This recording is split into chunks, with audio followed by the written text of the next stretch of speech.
شورای علمای مرکز اسلامی تاجیکستان استفاده دارو برای افزایش نیروی مردی را اجازت داد.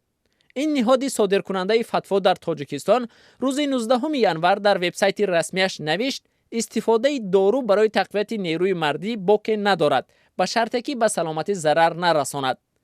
طی 2 سال اخیر نامگوی چند دارو و ملهم برای افزایش نیروی مردی در تاجیکستان طریق شبکه‌های اجتماعی و وبسایت‌های مخصوص به طور گسترده تبلیغ می‌شود. چون جامعه تاجیکستان مسلمانی است، بعضی افراد به دهان روحانیان می‌نگرند که در مورد مسائل نازک چی میگویند.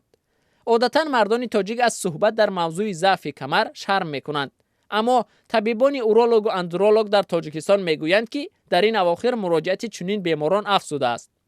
تا به حال آمار کامل در این زمینه وجود ندارد.